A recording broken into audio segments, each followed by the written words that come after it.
दरभंगा, मधुबनी, समस्तीपुर, सहरसा के नौजवानों को क्या मिला, ये प्रश्न हम लोग गांव-गांव में जाके कर रहे हैं।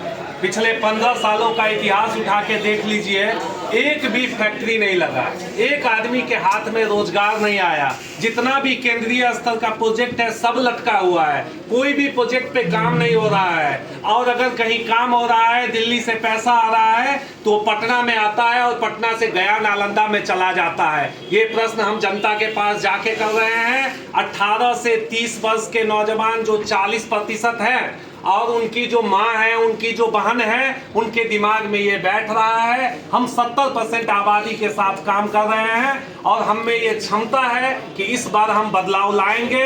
दरभंगा के 10 सीट में से 9 सीट जो एनडीए के पास है, उन 9 सीट एनडीए भारी मत से हारने जा रहा है और मिथिलावादी पार्टी पटना जरूर पहुंचे। अभी मंत्र क्या दिया जा रहा है लोगों, खासकर जो यहाँ आए हैं? अभी जितने भी हमारे साथी हैं उन लोगों के बीच हम चर्चा कर रहे हैं कि हमारे जो वोटर वर्ग है, जिनको रोजगार चाहिए, जिनको हाथों में रोजगार चाहिए, जो पलायन का दंश झेल रहे हैं, जो 18 साल 22 साल के होते हैं और दिल्ली मुंबई चले जाते हैं, हम उनसे संवाद करने की कोशिश कर रहे हैं। हम चाह रहे हैं कि सकारात्मक माहौल में हमारे जो 18 से 30 वर्ष के जो भी प्रतिनिधि चुन के आए हैं या आने वाले समय में वोट करेंगे या आने वाले समय में Mithilavadi party Mithila state union के साथ रहे हैं, वो सब एकजुट होकर इन तमाम जो भी पार्टी है, भारतीय जनता पार्टी, जनता दल यूनाइटेड, इन सब को हराने का काम। ये जो जातीय समीकरण है बिहार में खास करके, और दरभंगा मधुबनी को एक बड़ा हब माना जाता है, इसको कैसे भेजिएगा आप लोग? सबसे बड़ा देखिए, इस बात की स्पष्टता रख लीजिए,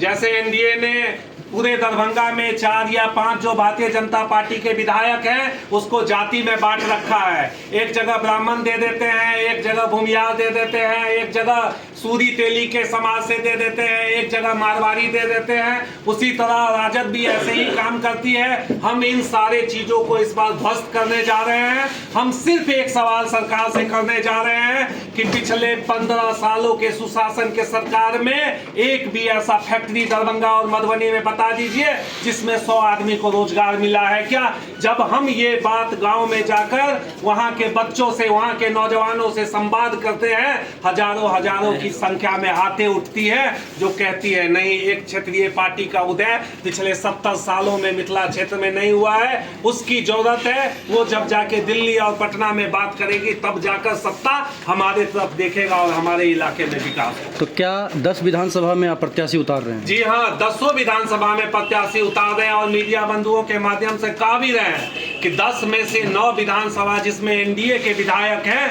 वो सारे हमारे प्रत्याशी के वजह से हारने जा रहे हैं, क्योंकि पिछले 15 सालों में उन्होंने विकास के नाम पर सिर्फ नालंदा और बोधगया और पटना का विकास किया, हमारे शहर को कबाड़खाना बना के रख दिया।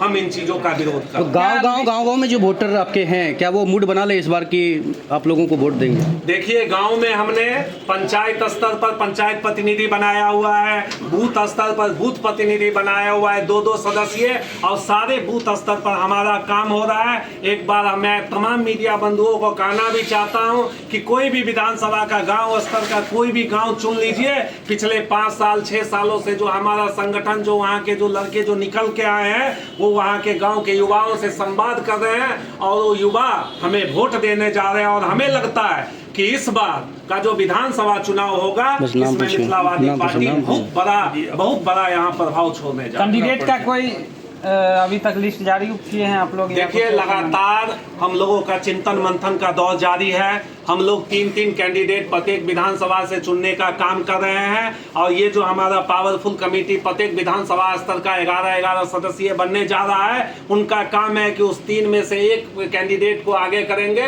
और उस कैंडिडेट को हम लोग चुनाव लड़ाएंगे। उससे पहले लगातार संगठनिक काम हो रहा है और संगठनिक काम में जो भी अच्छा काम करेंगे वो हमारे कैंडिडेट होंगे। क्या नाम है आपका? अविनाश भारद्वाज, अध्यक्ष मिथिलावादी पार्टी।